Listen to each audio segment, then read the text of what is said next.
Hello, my name is Dohnbi Kim, and I'm looking to teach art for 9th through 12th graders. The brief lesson you're about to see is on color schemes. Hi guys, this video is to walk you through how to complete that worksheet for color schemes part 1. First, you want to go into your Schoology and navigate to your painting period. Okay, over here I'm in period 5. Under the purple folder, go ahead and click that arrow. You're going to see all these guys. What you want is worksheet 14, color schemes part 1. Click on that. And then you'll see the directions here, 1 through 4. Number 1 says make a copy of this worksheet by clicking on this link. Go ahead and do that. Click on this link.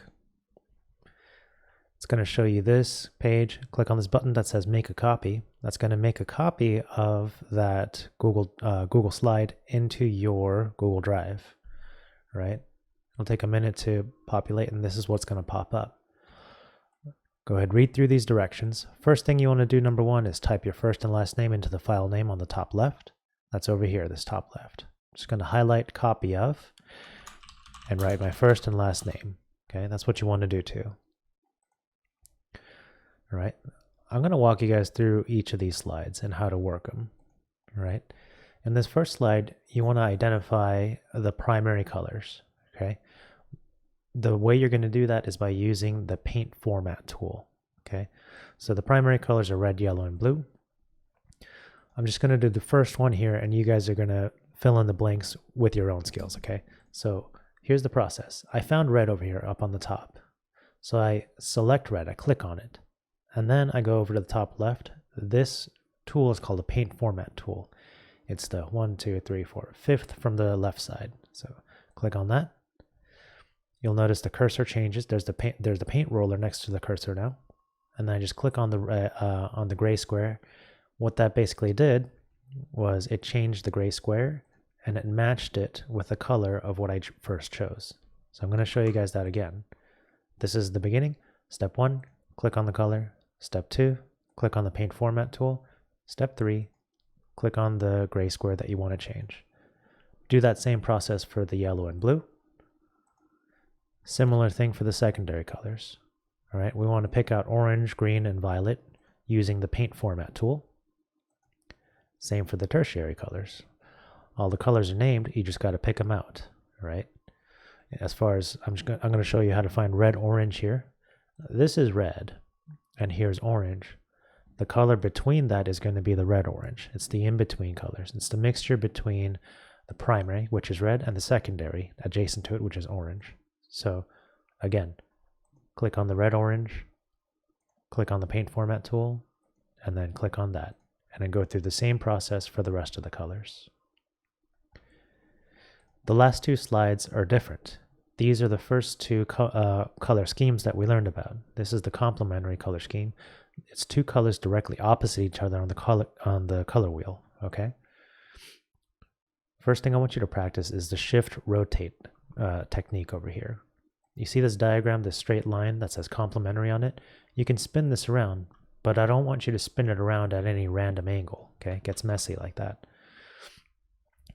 What you do is I'll go step by step. You select it. You're going to see this blue square pop up.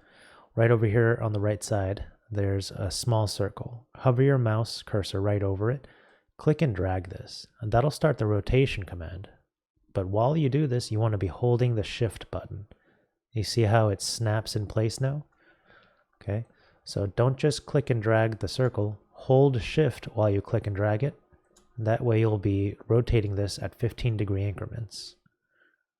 What you want to do here now is spin this around and find 2 complementary colors that appeal to you. Right over here I have the red, violet, and the yellow, green. If I don't like that, I could spin this around again. Here's the red, orange, and the blue, green.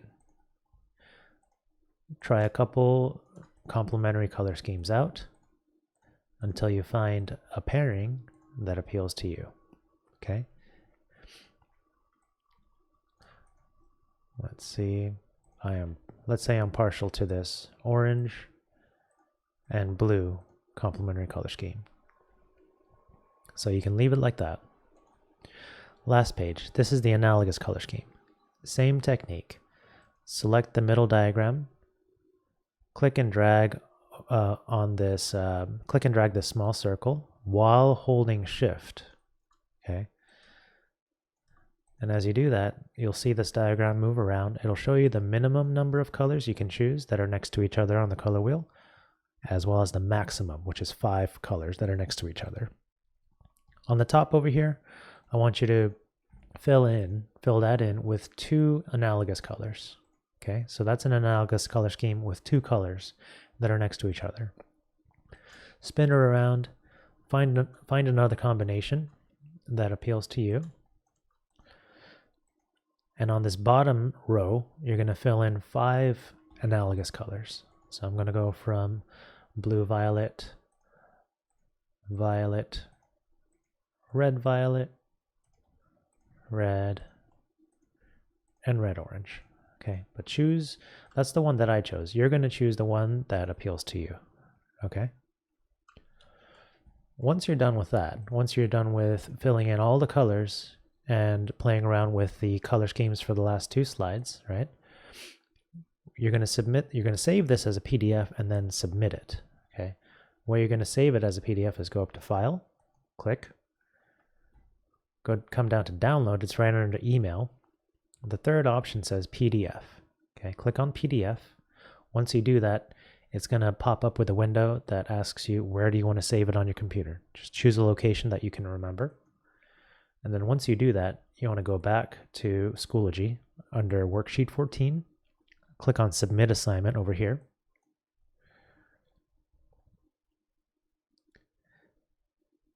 Once that loads, it's going to give you this small window, this small button right over here. That's what you click on. You want to go ahead and navigate to that PDF that you saved. Select it, okay? And it's going to allow you to submit it as an attachment. Once you submit that, you're done. Keep this in your Google Drive, okay? You're going to want to come back to this as a reference, all right? Okay, that's it for you. Good luck.